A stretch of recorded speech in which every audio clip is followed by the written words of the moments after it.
On a tous vécu ça, non? La réunion qui s'éternise, où tout le monde parle en même temps et où au final rien n'avance. Et si la clé, ce n'était pas de mieux débattre, mais de complètement changer notre façon de penser? Ensemble? C'est exactement ce qu'on va explorer aujourd'hui avec une méthode assez révolutionnaire. C'est une frustration quasi universelle. On se retrouve dans des discussions qui partent dans tous les sens. Des débats sans fin, où chacun campe sur ses positions, plus pour défendre son idée que pour vraiment écouter. C'est un vrai problème qui peut paralyser des équipes entières. Le docteur Eduardo Bono, le créateur de la méthode, a trouvé une image parfaite pour ce chaos, la pensée spaghetti. Imaginez une assiette de spaghetti. Impossible de tirer un seul fil sans que tout le reste ne vienne avec. Eh bien, c'est ce qui se passe dans notre tête quand on mélange tout. Les faits, les émotions, la critique, la créativité, un vrai bazar mental. Et ce n'est pas juste une impression, hein. La science a mis un chiffre sur ce désordre. Ce qu'on appelle fièrement le multitâche, en réalité, c'est notre cerveau qui saute d'un mode de pensée à l'autre. Et ce jonglage a un coût énorme.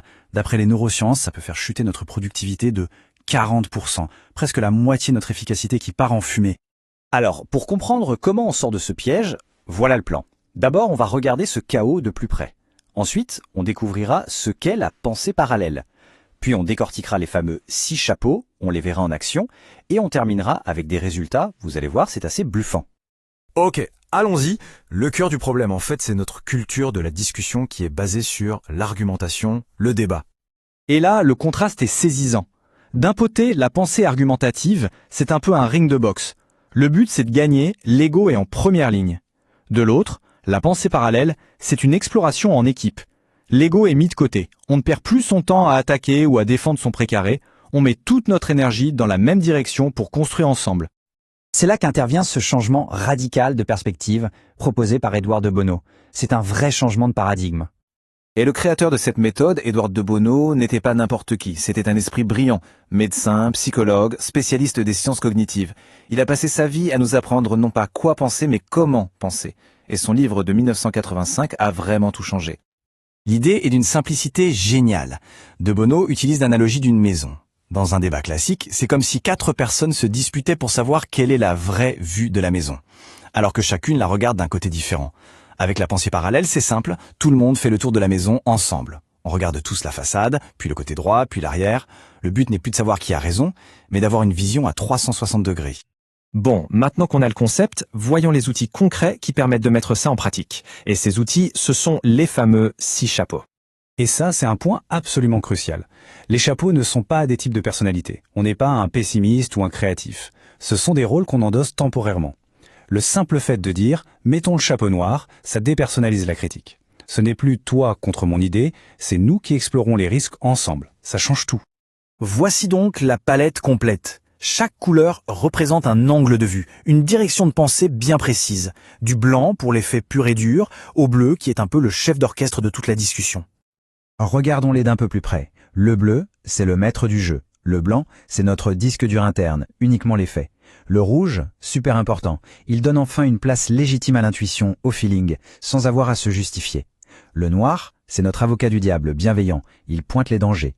Le jaune, c'est son opposé, l'optimiste, qui cherche l'or dans chaque idée. Et le vert, le vert, c'est le feu d'artifice, le brainstorming sans limite. Tout ça, c'est bien beau en théorie, mais concrètement, comment ça se passe? On va voir comment cette structure peut complètement transformer des situations bien réelles. Prenons un cas d'école. Une équipe marketing qui prépare une campagne. Observez bien la séquence. On commence avec le blanc. On pose les faits sur la table. Ensuite, on passe au vert. C'est le moment de la créativité pure, sans jugement. Après seulement, le jaune vient chercher les pépites, puis le noir joue le garde-fou. Cette logique permet aux idées de naître et de grandir avant d'être critiquées. C'est essentiel. Et à la fin, le bleu rassemble tout pour décider. Maintenant, voyons la résolution de conflits. Et là, la différence est juste spectaculaire. À gauche, c'est le dialogue de sourds classique, le jeu du « c'est ta faute ». À droite, c'est un processus. On démarre avec le rouge pour vider son sac, mais de façon cadrée. Ensuite, étape clé, le blanc met tout le monde d'accord sur les faits. Ça change tout. À partir de là, le vert peut chercher des solutions, pas des coupables. Et le bleu finit par transformer ça en plan d'action. On sort du conflit pour entrer dans la collaboration. Et attention, ce n'est pas juste une méthode feel good. Son impact sur la performance des entreprises est bien réel, concret et surtout mesurable. Et les chiffres parlent d'eux-mêmes. Des géants comme Prudential Insurance ont carrément réduit leur temps de réunion de 75%. C'est comme passer de réunion de 2 heures à 30 minutes. Chez Siemens, la productivité globale a fait un bond de 40%. On ne parle pas d'amélioration à la marge, là ce sont de vraies transformations. Mais le chiffre qui met tout le monde d'accord, c'est sans doute celui-là. C'est le retour sur investissement calculé par l'entreprise MDS-CX. Pour chaque dollar qu'ils ont investi en formation sur cette méthode, ils ont récupéré plus de 26 $, un ROI de plus de 2600%. C'est la preuve que mieux penser ce n'est pas un coût, c'est probablement l'investissement le plus rentable qui soit. Et cet exemple sur l'efficacité est juste incroyable. Chez ABB en Finlande, des discussions internationales complexes qui prenaient en moyenne 30 jours ont été bouclées en seulement 2 jours. On passe d'un mois à un week-end. C'est ça, la puissance de la pensée parallèle en action. Au fond, tout se résume à cette phrase d'Edouard de Bono. Le secret, c'est de faire une seule chose à la fois. C'est le remède ultime à notre pensée spaghetti. En se concentrant tous ensemble sur une seule direction de pensée, on atteint une clarté et une puissance collective qu'on n'imaginait même pas. En fin de compte, les 6 chapeaux sont bien plus qu'un simple outil de réunion. C'est une invitation à repenser la façon dont on utilise notre intelligence collective. Alors, la question qu'on peut se poser, c'est si on arrivait vraiment à appliquer cette discipline à nos plus grands défis, jusqu'où pourrait-on aller? Voilà qui laisse à réfléchir.